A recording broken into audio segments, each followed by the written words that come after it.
Bonjour à tous, donc merci beaucoup d'avoir répondu à cette invitation de CCI International pour ce point de presse justement pour vous présenter les résultats de notre enquête que nous faisons régulièrement sur les enquêtes export de l'ensemble des entreprises de notre territoire. Et surtout, une bienvenue à la première journée d'International de CCI International. C'est un nouveau format que nous avons décidé de mettre en place sur notre région. Nouveau format indispensable parce que lorsqu'on fait des réunions internationales, trop souvent nous sommes concentrés sur notre région marseillaise. Il était indispensable aujourd'hui de faire un format qui permette aussi d'accueillir l'autre grande métropole de notre région qui est Nice. Et donc nous avons un format en 2 jours avec 40 experts qui viennent ici exprès pour rencontrer les entrepreneurs et pour les aider à mieux exporter. Donc il y a une première journée aujourd'hui à Marseille et une deuxième qui sera demain à Nice. Je voulais aussi remercier tous nos partenaires qui permettent justement ces 2 journées de l'international, donc que ça soit Business France, que ça soit d'ailleurs le CIC, OCO, Opti Global et Altios International, qui nous permettent justement d'animer ces 2 jours de l'international. Je voulais aussi profiter de ces journées d'international pour faire le focus aussi sur 2 entreprises avec monsieur Joseph Brun, donc de Cossan Crisplan, qui vous racontera lui son expérience à l'international et comment nous l'avons d'ailleurs accompagné, et monsieur Olivier Derouard, qui est directeur des opérations de la société Provéarm. Provéarm. Provéfarm, pardon. Oui, pharmaceutique. Oui, c'est bien. Donc, ce que je vous propose, c'est vous dévoiler donc en toute avant-première cette enquête que nous avons conduite auprès des exportateurs de la région. C'est une enquête qui demande beaucoup de travail, que nous menons tous les 2 ans.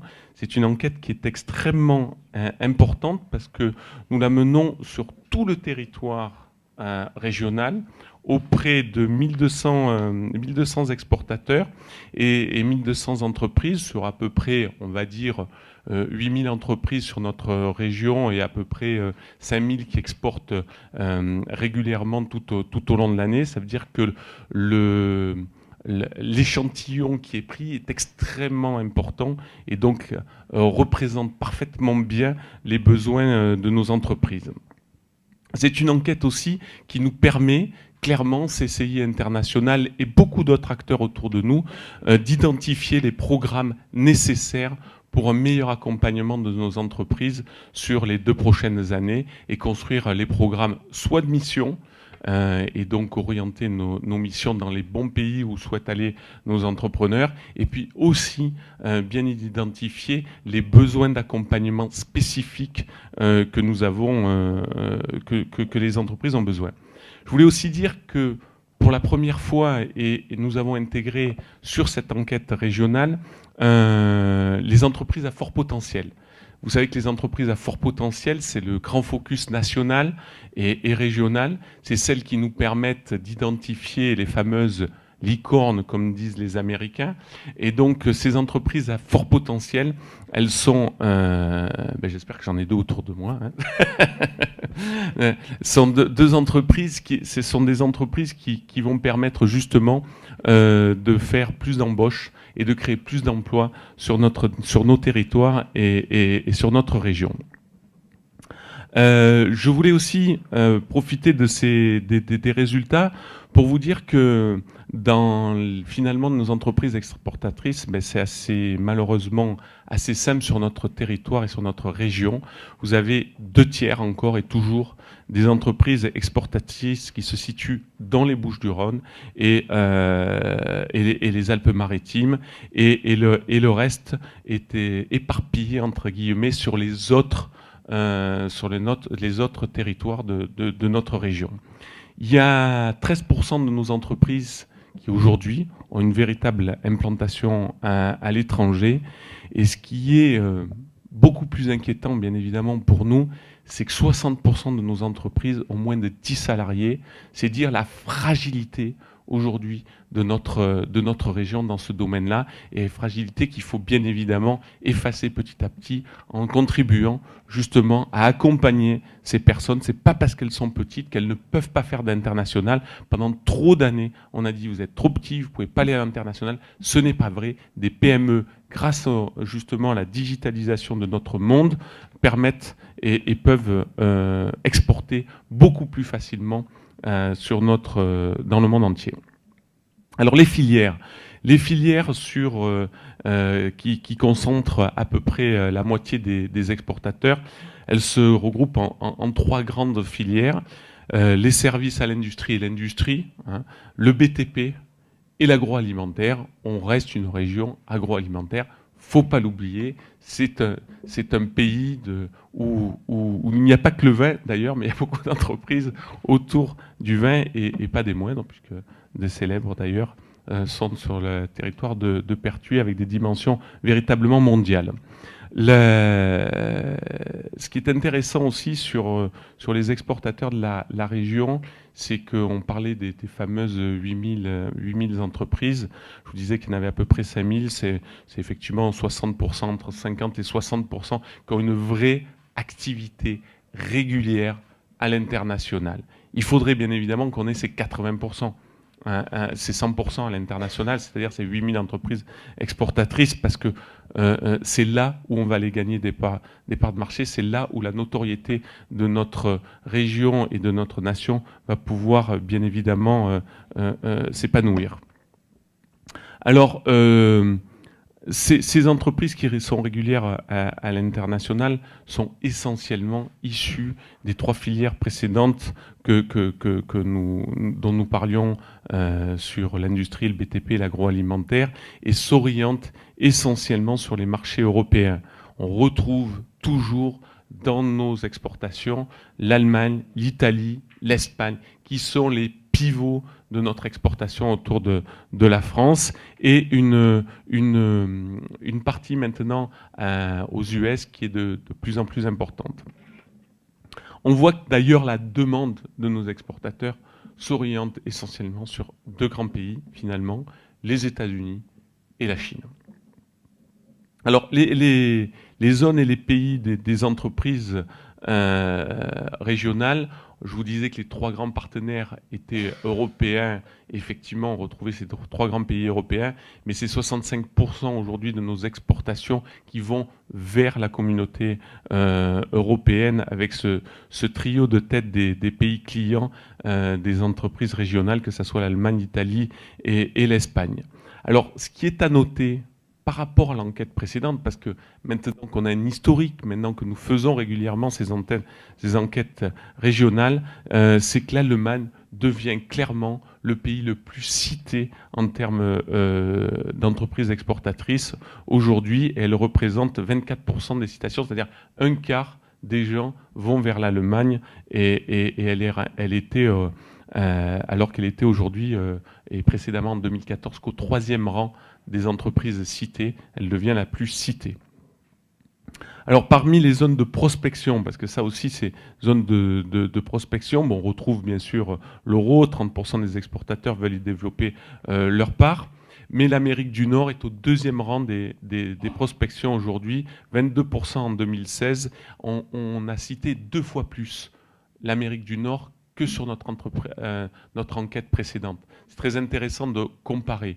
Alors, sûrement dû aux événements, sûrement dû aux problématiques liées aux fameux pays émergents qui ont souffert énormément pendant ces 2 dernières années. On pense bien sûr aux fameuses BRIC qui ont toutes malheureusement, à l'exception de l'Inde et la Chine, mais tout ce qui est Brésil et Russie a énormément souffert en termes d'attrait pour l'exportation.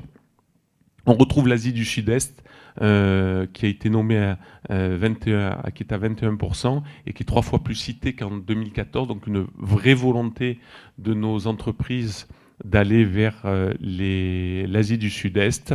Et on reste toujours avec ces États-Unis, cette Chine, cette Allemagne qui restent les premiers pays à prospecter pour les entreprises régionales. On retrouve, et ça c'est important, ce grand changement, les grandes missions que nous avons menées depuis finalement plusieurs années sur la Chine payent, puisque les entreprises qui citaient la Chine comme pays qui était effrayant pour beaucoup n'ont plus peur maintenant d'aller exporter, de se dire finalement la Chine est un pays comme un autre. C'est pas parce que c'est un géant qu'on n'a pas la possibilité d'aller exporter. Elle passe en deuxième rang par rapport à 2014 où elle était au cinquième rang. Alors en matière d'accompagnement, parce que ça c'est aussi les points importants, que veulent nos entreprises, qu'est-ce qu'ils souhaitent, comment on peut mieux les accompagner dans le développement de leur entreprise, ben, on retrouve le besoin de financement, la démarche à l'international, et on est 2 fois plus cité que précédemment là, sur ce domaine-là. Les entreprises, quasiment la moitié, 43%, souhaitent qu'on les aide à financer leur démarche à l'international. C'est une des premières demandes effectivement de la demande, c'est comment on peut financer ces besoins à l'international, comment on peut mieux construire à l'international. Donc ce besoin de financement est nécessaire. Il y a la prospection des nouveaux marchés, qui est là aussi un tiers connaissent pas les nouveaux marchés, les contraintes qui sont liées à ces nouveaux marchés et souhaitent là aussi un accompagnement ad hoc et qu'on les informe avec à 23% quasiment, qu'on les informe sur les pays, les marchés, les contraintes juridiques et réglementaires. Les contraintes juridiques et réglementaires sont apparues sur les précédentes enquêtes. Très tôt, il y a 4 ans, on a identifié que les contraintes réglementaires et juridiques étaient extrêmement importantes. Elles sont de plus en plus complexes et de plus en plus difficiles à appréhender. Et c'est un des grands axes de notre travail, bien évidemment, pour que nous soyons meilleurs dans ce domaine-là. Alors, en matière d'interlocuteurs, beaucoup ont bénéficié d'un accompagnement ad hoc à l'export, 25% pour tout vous dire, que ça soit de la part de nos partenaires, COFAS, que ce soit de la part de Business France, de CCI International, et ce sont les accompagnements qui sont le plus cités. Par exemple, la COFAS, ça arrive aujourd'hui à 60% qui se font aider par les services de la COFAS, 28% par les services de Business France et 18% par les services de CCI International. Alors au niveau on parlait tout à l'heure des entreprises à fort potentiel. Ça a été une introduction qui a été faite aujourd'hui. Il fallait cibler et identifier ces entreprises à fort potentiel. 449 entreprises à fort potentiel rentraient dans ce critère de croissance et d'innovation. 200 entreprises, justement, ont répondu à cette enquête-là, c'est-à-dire quasiment 40-45% ont répondu à la sollicitation sur ces 449. Et elle représente 46% du chiffre d'affaires export total des entreprises répondantes, qui, elles, représentaient 2,4 milliards, je vous rappelle, dans la totale de notre panel. Les 3/4 exportent régulièrement. Et là, bien évidemment, on retrouve la structure des TIC, la santé biotech, et l'industrie et services à l'industrie qui concentrent justement la moitié de ces entreprises à fort potentiel. On reste dans leurs demandes finalement extrêmement proches des demandes qui sont identifiées par les autres entreprises, à l'exception souvent des pays sur lesquels ils souhaitent voyager. C'est juste au niveau des missions qu'on voit que les entreprises à fort potentiel sont plus sur, effectivement, les États-Unis, les demandes à Singapour, des demandes au Japon, des demandes en Chine, moins que, par exemple, l'Afrique. On a des analyses qui sont un petit peu différentes, mais très faiblement par rapport, finalement, à l'environnement dans lequel on se trouve. Elle cherche à prospecter, donc je vous le disais, ces nouveaux pays. Et c'est 90% aujourd'hui des entreprises qui ont été interrogées, qui prévoient tous un maintien ou une augmentation des activités à l'export. Finalement, lorsque l'on interroge les entreprises aujourd'hui, elles sont toutes inquiètes sur leur niveau d'activité en France, mais sont finalement très optimistes ou maintiennent sur les activités à l'international. Et ça, c'est une grande chance. Donc il faut vraiment encourager nos entreprises à lever leurs doutes pour qu'ils puissent justement se développer à l'international. Alors justement, nous avons à côté de nous de belles entreprises qui sont accompagnées d'ailleurs dans le cadre du programme CCI International. Donc une société qui est représentée par son dirigeant, donc Joseph Bruin, qui est le directeur général à ma droite, qui est la société Causan Crisplan de Saint-Rémy de Provence, et qui conçoit et fabrique des centres d'emplissage et de réparation pour l'industrie du gaz liquéfié. Voilà, son chiffre d'affaires est environ de 18 millions d'euros, dont 16 à l'export, hein, qui reste donc sur notre territoire, et tant mieux, il pourrait aller presque ailleurs. Et il reste sur notre territoire avec une trentaine de personnes. Est-ce que vous pouvez nous parler justement de vos activités export et de vos projets de développement sur les marchés étrangers? Merci, Monsieur le Président. Donc, tout d'abord, bonjour, messieurs, dames. Je vais essayer de façon relativement succincte de vous présenter notre activité. Ce n'est pas toujours facile à comprendre. Tout d'abord, notre société est à l'origine une société familiale implantée à Saint-Rémy-de-Provence depuis la fin des années 50, début des années 60. Et nous sommes tombés dans le gaz, le butane, le propane plus communément, en 1978, sous la pression d'une société qui s'appelait à l'époque URG, Utilisation rationnelle des gaz, aujourd'hui connue sous le nom de Butagaz, à l'époque filiale donc de Shell, qui nous a sollicité donc pour développer un nouveau concept pour le conditionnement et le traitement des bouteilles de butane propane en matière donc de conditionnement, de sécurité et donc tout ce qui allait dans l'environnement propre du GPL, gaz de pétrole liquéfié, depuis sa source, la sortie des raffineries ou les terminaux d'importation, jusqu'à la livraison des bouteilles chez les consommateurs. Donc nous nous sommes axés essentiellement sur tout ce qui était traitement de la bouteille au sein des unités de conditionnement. Et nous avons développé donc avec le concours d'URG et Butagaz aujourd'hui donc un certain nombre de produits qui ont connu des succès relativement importants et très rapidement la société donc Butagaz, comme je disais tout à l'heure, famille Shell, nous a porté à l'export. Et dès le début des années 80, nous exportions déjà 70-75% de notre activité. Bien entendu, au départ, nous sommes tournés vers le bassin méditerranéen qui était le plus facile d'accès. Avec en matière de consommation de gaz, de butane, tout le Maghreb qui est un gros consommateur de gaz, un gros producteur, un gros consommateur de gaz. Et puis très rapidement, nous sommes tournés vers le Moyen-Orient, un autre gros producteur, et à grande surprise, un consommateur de gaz encore plus important que l'Afrique du Nord.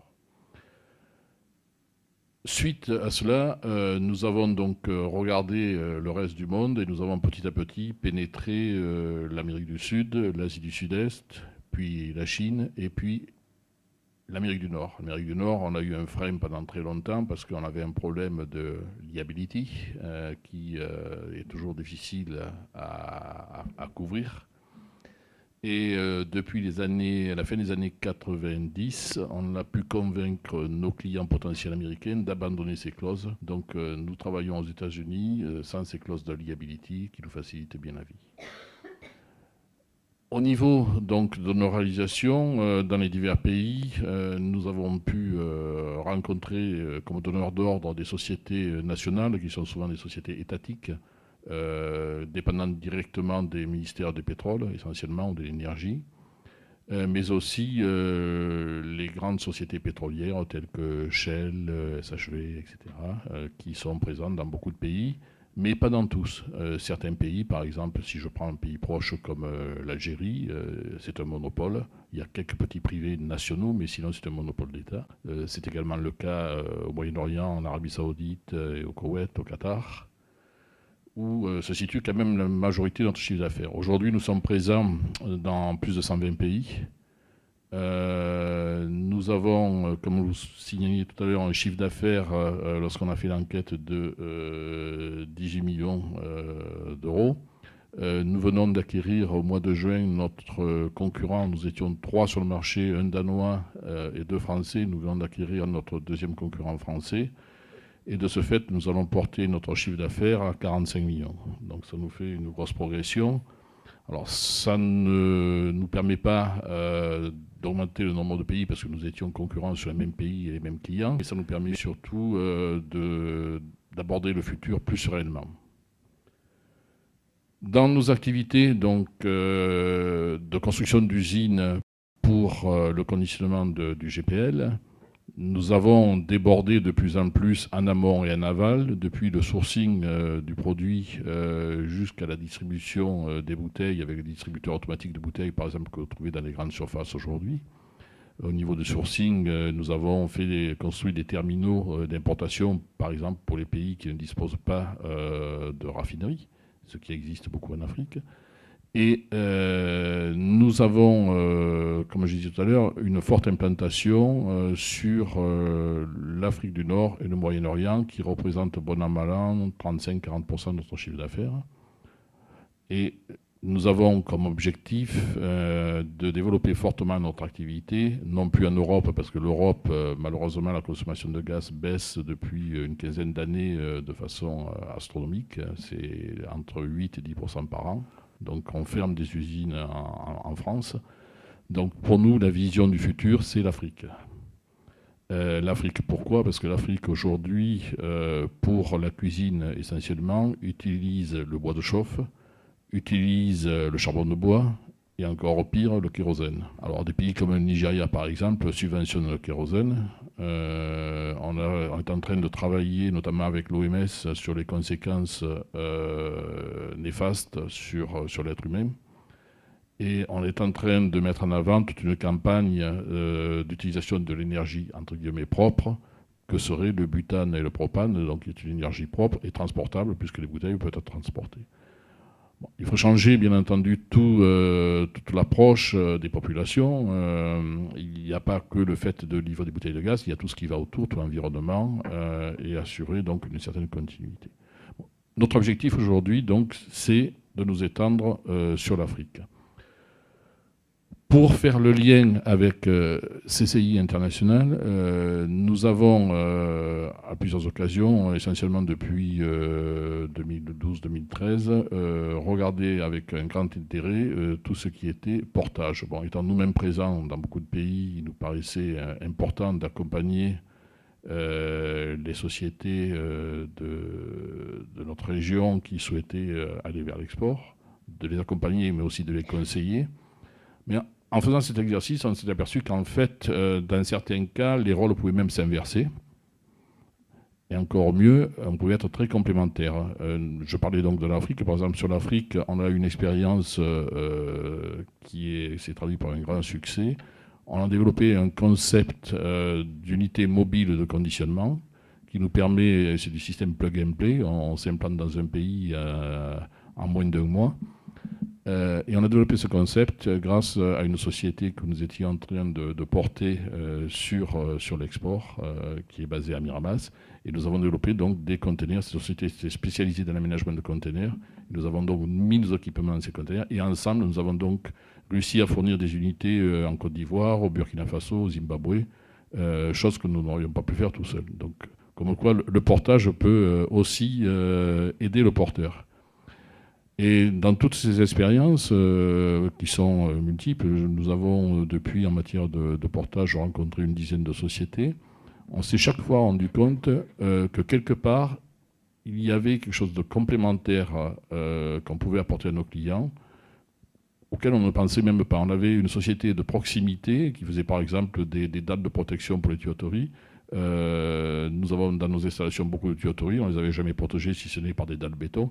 Mais en fait, dans la région, on avait une société qui était spécialisée là-dedans, qui faisait des dalles plastiques très, très résistantes, et on ne les connaissait pas. Donc grâce à CCI International, à la rencontre de ces gens-là, on les a introduits sur certains marchés pour qu'ils puissent eux-mêmes développer leur propre marché, mais on a surtout intégré leur technologie dans nos réalisations. Donc, encore une fois, c'est toujours du gagnant-gagnant, et je dirais que là-dessus, CCI International joue un rôle de catalyseur très important pour développer le réseautage. Voilà donc très succinctement mon témoignage. Je reste bien entendu à votre disposition pour toutes les questions que vous auriez à me poser. Merci. Merci beaucoup de cette présentation. Je vais donc passer maintenant la parole à monsieur Olivier Derouard, donc, qui est Provfarm, donc, qui est sur Marseille, qui est une entreprise qui réalise 6 millions d'euros de chiffre d'affaires, 95% à l'international, qui a une vingtaine de salariés et qui réalise des analyses, des essais d'inspection technique dans le secteur pharmaceutique. Il va nous en dire bien sûr beaucoup plus là-dessus. Il n'a pas répondu à l'enquête, mais qu'est-ce qu'il pense c'est intéressant justement. Vous voyez, on a fait un vrai choix en disant on va vous présenter des gens qui viennent de différents univers, et donc qu'est-ce que vous justement vous pensez de ces résultats, et est-ce que vous pouvez nous parler un peu plus de votre activité export? Alors du coup, on n'a pas répondu parce que vous en auriez parlé à ma place, et du coup là je vais avoir la primeur de donner ces informations. Merci tout d'abord de nous recevoir. Si vous voulez bien, je vais vous parler de la société Provfarm. Je vais vous parler de notre conception de l'innovation et en quoi l'innovation nous permet effectivement de conquérir le monde. Et puis je vais vous parler de notre ambition, parce qu'on est une société assez récente et finalement le plus beau pour nous reste à venir. Donc tout d'abord, moi je m'appelle Olivier Derouard, donc je suis le directeur des opérations, c'est-à-dire je m'occupe de tout ce qui est commercial, marketing et supply chain au sein du groupe. Provfarm, c'est un laboratoire pharmaceutique qui est adossé à une société qui s'appelle Provence Technologies. Provence Technologies a été fondée en 1998 par Michel Ferraud. C'est une société qui réalise des prestations dans le domaine de la chimie fine. Et en 2007, Michel Ferraud a créé une autre entité adossée au groupe d'origine qui s'appelle Provfarm et qui est spécialisée dans la conception, le développement, la fabrication, la commercialisation de produits de santé à base de bleu de méthylène. Alors, le bleu de méthylène, c'est une molécule qui, une fois solubilisée et mise en ampoule, va avoir des propriétés très intéressantes. Je ne peux pas vous montrer le nom des produits, sinon j'ai le service réglementaire qui va débarquer vite fait en me disant attention, attention, c'est un médicament, il ne faut pas trop en parler. Donc ce bleu de méthylène est très intéressant parce qu'il présente de nombreuses indications, et c'est une molécule surtout qui est mondialement connue, qui a 140 ans d'existence, et nous, au sein de on a réussi à transformer, à revamper ce bleu de méthylène pour en faire un produit extrêmement innovant et d'un très haut niveau de qualité. Donc quelques mots-clés sur Provfarm, quelques chiffres également. Laboratoire pharmaceutique fondé en 2007, des premiers revenus qui sont apparus en 2012, c'est-à-dire que les premières années de l'existence de la société, nous n'avons généré aucun revenu. Donc, ne générant aucun revenu, on a eu besoin effectivement de financement afin d'établir, de travailler sur nos demandes d'autorisation, c'est-à-dire d'homologation pour pouvoir commercialiser nos médicaments. On est parvenu donc à obtenir une première autorisation de mise sur le marché en Europe, donc l'autorisation de commercialiser notre médicament en Europe en 2011, ce qui nous a permis, à partir de là, de démarrer, je dirais, la commercialisation et de commencer à générer des revenus. Effectivement, un chiffre d'affaires de l'ordre de 6 millions d'euros. Cette année, on va réaliser le double, puisqu'on est effectivement dans une période charnière qui nous fait passer de la très petite entreprise à la PME. 95% de ce chiffre d'affaires se réalise à l'international. On a d'ailleurs tous nos premiers pays, je pense nos 3 ou 4 premiers pays ont été l'Angleterre, le Portugal, la Grèce, l'Allemagne également, la France est apparue après. On est 42 employés au sein du groupe. Il y a un peu plus d'un an, on était moins de 30. 50% de nos employés sont des hommes et donc 50% sont des femmes, donc une parité pure et parfaite. Et nous sommes présents dans 20 pays dans le monde. 20 pays dans le monde, des États-Unis jusqu'à l'Australie, en passant par l'Europe et le Japon. Donc on a une couverture mondiale assez large. Alors si vous faites le calcul, vous divisez 6 millions par 20 pays, vous allez dire il n'y a pas de gros pays. Ben, les gros pays, on est en train de les ouvrir, on est en train de les travailler. Le dernier pays que nous ayons ouvert, ce sont les États-Unis, on en parlait tout à l'heure. La commercialisation de notre médicament a débuté il y a 2 semaines aux États-Unis.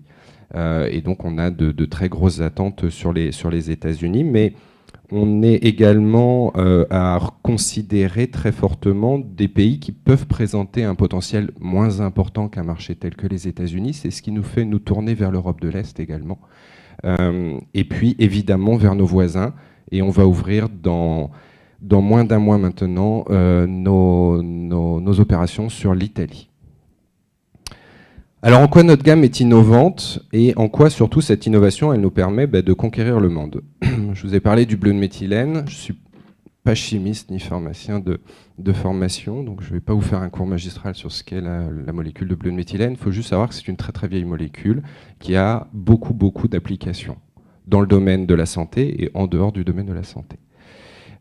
L'idée assez innovante de Michel Ferraud et de ses équipes, il y a plusieurs années de ça, a été de prendre cette molécule et de la purifier, c'est-à-dire de pouvoir trouver une façon de synthétiser cette molécule, de fabriquer cette molécule, en la débarrassant d'éléments toxiques, des métaux lourds et d'autres éléments toxiques. Une fois que cette molécule est pure, on peut l'intégrer dans un médicament, et ce médicament va effectivement avoir une efficacité, une qualité et de la sécurité pour le patient. Notre médicament sauve des vies. Donc il est important de pouvoir proposer des produits de santé qui soient à des niveaux, à des standards de qualité, de sécurité et d'efficacité qui soient extrêmement élevés. Ce n'était pas le cas jusqu'à présent. Nous sommes les premiers à avoir mis sur le marché, dans ces différents pays, un médicament à ce niveau de qualité. Donc cette innovation technique, le fait d'avoir trouvé une nouvelle voie de synthèse, on l'a poussé jusqu'au bout, jusqu'au produit fini, et dorénavant, on propose ce produit fini sur un certain nombre de pays dans le monde. Le fait d'avoir ces avantages concurrentiels nous donne effectivement, nous offre une considération très forte de la part des hôpitaux dans les différents pays, que ce soit en Hongrie, que ce soit en France ou aux États-Unis. Et donc ça c'est intéressant parce que évidemment que l'on pense aux utilisations, c'est-à-dire aux besoins du patient, des utilisateurs, que sont les chirurgiens principalement, et de nos clients distributeurs dans les différents pays dans le monde. Il y a beaucoup enfin, on va pas non plus faire un cours de macro, mais on est quand même dans une économie où il y a énormément de concurrents, des nouveaux business qui se créent tout le temps. Il est important de prendre du poids chez nos partenaires distributeurs. En ayant un produit de qualité, un produit qui permet aux distributeurs de dégager une marge confortable, d'avoir un affect aussi avec notre produit, ça nous permet de sécuriser pas seulement nos revenus, mais notre relation commerciale avec nos partenaires. Et on n'est pas une entreprise qui cherche à faire de l'achat-vente. Je vends des palettes de produits, à qui veut m'en acheter. On ne fait pas de l'import-export, on fait du partenariat avec des distributeurs pour ramener des produits de qualité sur les différents marchés. Voilà. Alors cette gamme innovante, elle a été permise par effectivement cette voie de synthèse. Et on est allé donc plus loin, on a breveté, on a plusieurs brevets d'ailleurs, pour protéger cette voie de synthèse. Donc il est important aussi, indépendamment de la taille de l'entreprise, de mettre toutes les protections autour de l'idée innovante d'origine. Et puis, une fois de plus, on est allé jusqu'au bout de la démarche en faisant en sorte de faire autoriser nos produits par les autorités de santé dans les différents pays. Ce qui, dans le domaine pharmaceutique, n'est pas une mince affaire.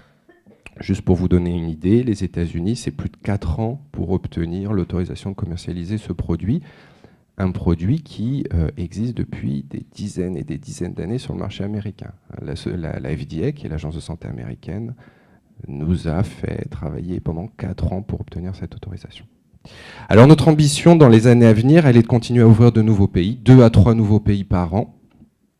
On va se tourner dorénavant en dehors de l'Europe en regardant l'Amérique du Nord, c'est-à-dire Canada et puis Mexique, et l'Amérique latine dans la suite. On essaye de rationaliser au maximum notre conquête de l'international, parce qu'on est une entreprise de taille pour le moment moyenne, et donc il est important effectivement de bien se concentrer, de bien prioriser nos actions. On va poursuivre évidemment nos efforts de recherche et développement pour étoffer notre gamme. On va poursuivre également la structuration de notre entreprise et notre groupe pour continuer cette transition, réussir cette transition de la TPE vers la PME, notamment en accueillant de nouveaux talents. Et puis, c'est quelque chose de très important chez nous. Pour nous, c'est OK, on est une entreprise internationale, 95% des revenus internationaux, mais on veut conserver et surtout renforcer notre empreinte régionale. Et pour y parvenir, on a évidemment besoin des compétences internes, mais je dirais surtout de compétences externes. On travaille avec beaucoup de partenaires institutionnels notamment, dont la CCI et la CCI internationale, et on va renforcer ces partenariats parce que on a besoin d'institutionnels, de support de ce type pour augmenter notre empreinte régionale, nous aider à nous développer à l'international, nous challenger aussi dans nos idées, dans notre évolution. Alors les financements, c'est quelque chose qui est effectivement important, je ne vais pas y revenir, on en a parlé. Les aides à la prospection, pour nous, c'est également important. Au-delà des supports ou des aides, je dirais, quantitatives, ce qui est important, c'est d'avoir du qualitatif, aussi de l'information. Je peux juste prendre un exemple très rapide. On s'est déplacé il y a 2 petites semaines avec mon collaborateur au Mexique. On a profité pour effectivement aller discuter avec un certain nombre de personnes en dehors du monde du business sur place pour prendre des éléments de culture, de pratiques commerciales dans le pays qui sont des éléments très importants une fois qu'on va nouer une relation commerciale avec un partenaire. Et ben, typiquement, la CCI internationale peut, et doit et va pouvoir nous aider d'un grand support dans cet ordre. Et puis il y a un dernier élément qui est important pour nous dans ces relations qu'on peut nouer avec des structures type CCI, c'est de pouvoir partager des expériences. Et c'est quelque chose peut-être d'ailleurs à développer plus fortement. Il y a un tissu de PME qui est juste incroyable. Je ne suis pas de la région. Je suis arrivé il y a assez peu de temps dans la région, que d'ailleurs je trouve formidable. Et il y a un tissu de PME qui est juste incroyable. Qui est avec des jeunes entreprises sur des métiers, sur des activités qui sont hyper modernes, très intéressantes, très dynamiques. Il est intéressant de pouvoir échanger entre entreprises, entre pairs, de sorte à effectivement partager ces expériences et pouvoir être ensemble beaucoup plus forts dans notre conquête de l'international. C'est ce qui, et je conclurai là-dessus, fait la force des PME allemandes. Absolument. Merci beaucoup de cette intervention. Vous l'avez vu, 2 entreprises régionales avec 2 mondes d'entreprises complètement différents, mais qui ont choisi d'être dans la région, surtout d'exporter. Ils n'ont pas peur, c'est plus de 80% de chiffre d'affaires à l'international, 95% à certains, et ça reste des PME. Donc il faut encourager nos PME à aller à l'international parce qu'ils créent des emplois. Vous avez vu en l'espace d'une année le développement et le nombre d'emplois qu'ils créent. C'est important et c'est indispensable pour nous. Juste un petit mot, donc CCI International les accompagne bien sûr dans ce développement. CCI International sur la région PACA, c'est 27 collaborateurs sur la région PACA, sur tout le territoire, puisque notre slogan c'est vraiment proximité et spécialisation. Je voudrais d'ailleurs saluer le travail formidable d'Audrey Pierlas, qui est la directrice générale et qui fait un travail formidable justement de coordination sur ce territoire-là et sur cette région pour que justement on accompagne au mieux nos entreprises. Nous sommes aussi spécialisés et nous avons une vraie expertise par filière. On conseille les chefs d'entreprise, on vous le disait, ils établissent un diagnostic export, ils définissent les priorités pour ces exportateurs, on les accompagne dans la recherche de financement et on développe toute cette expertise conseil avec d'autres spécialisations comme le juridique et le réglementaire, sur lequel nous avons mis en place depuis 2 ans une approche spécifique justement pour nos exportateurs. C'est véritablement un un plan d'accompagnement complet. Hein, en plus du conseil stratégique, ça se traduit aussi par des ateliers thématiques que nous réalisons régulièrement, des journées de formation, du portage, de l'accompagnement dans les salons et les événements. Et c'est avec d'ailleurs ces enquêtes que nous allons déterminer les missions dans lesquelles nous allons aller. D'ailleurs, sur le portage, nous avons une entreprise qui a bénéficié de cet accompagnement au niveau du portage, mais en quelques chiffres, c'est plus de 4000 accompagnements aujourd'hui individuels avec 2220 entreprises accompagnées. Ça veut dire qu'on représente 25% des exportateurs qui sont accompagnés. Tout à l'heure, on a dit dans le chiffre que 18% nous avaient cité et qu'on a accompagné. Mais en réalité, pour nous, c'est 25%. Donc vous voyez, on n'a pas tronqué les chiffres. Hein. C'est certains qui n'ont pas répondu et qui n'ont pas été sollicités pour l'accompagnement. Donc c'est véritablement 25% que l'on accompagne aujourd'hui sur la région. Sur la partie export, justement, et nous avons une spécialité qui est le portage et l'accompagnement du portage. Peut-être que vous avez un petit mot à dire et témoigner sur le portage. Oui, donc je disais tout à l'heure, le portage, pour nous, c'est essayer d'emmener dans nos bagages une société régionale qui souhaite se tourner vers l'export et se développer vers l'export. Il faut, dans l'accompagnement, bien orienter dès le départ la sécurisation des contrats, c'est-à-dire que faire un contrat à l'export, ça ne se fait pas comme un contrat national. Il faut sécuriser les paiements, il y a un certain nombre de mesures particulières à adapter. Et pour tout cela, bon, je dirais qu'on est quand même en France, on a quand même la chance d'avoir un soutien relativement conséquent.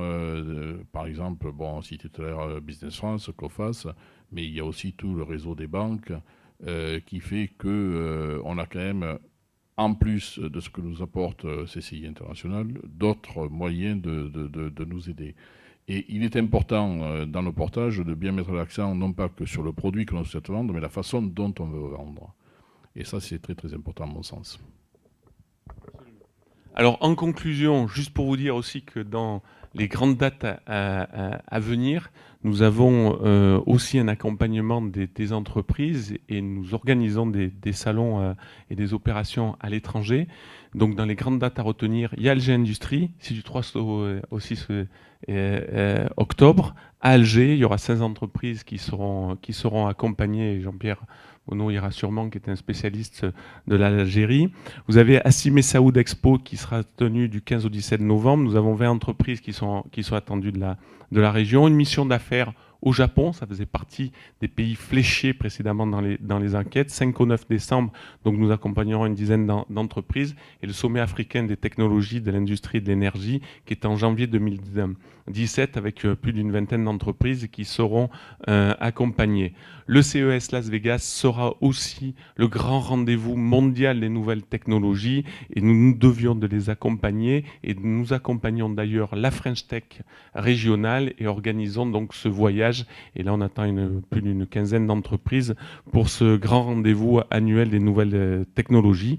Et en région, nous aurons les rencontres internationales industrielles qui se tiendront le 15 décembre à Marseille, qui sera en partenariat justement avec Total Développement, qui fait partie des grands accompagnateurs aujourd'hui des programmes et que je tiens à saluer, qui est toujours présent à nos côtés justement pour des accompagnements, notamment dans le monde de l'industrie et de services autour de l'industrie justement de transformation des matières premières. Donc je vous remercie beaucoup pour votre attention. Je vous laisse place peut-être à une question. Je ne sais pas si on a le temps parce que dans quelques minutes, nous ouvrons le salon. Donc une ou deux questions à prendre si vous le souhaitez. Jean-Pierre, toujours. Monsieur Desrois,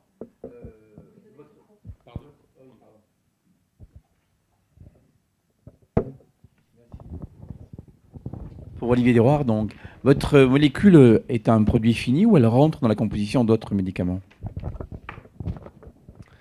Alors notre molécule, du fait de son haut degré d'innovation, on souhaite principalement la faire entrer dans la composition de notre médicament que l'on distribue donc dans un certain nombre de pays dans le monde.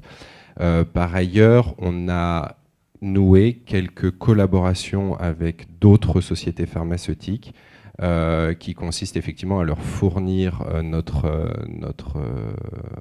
principe actif. Et là, on a un niveau effectivement de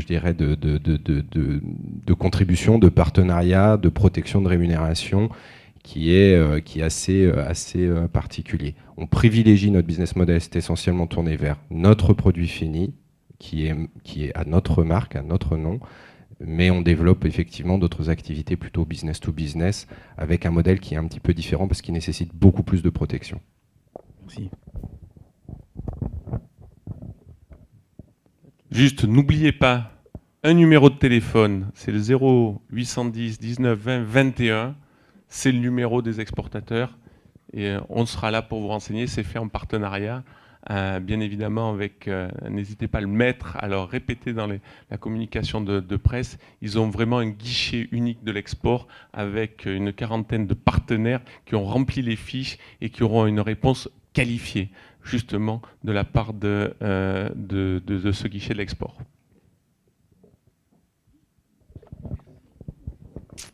Merci beaucoup pour votre attention. On va donc lancer ces journées et ces premières journées de l'international.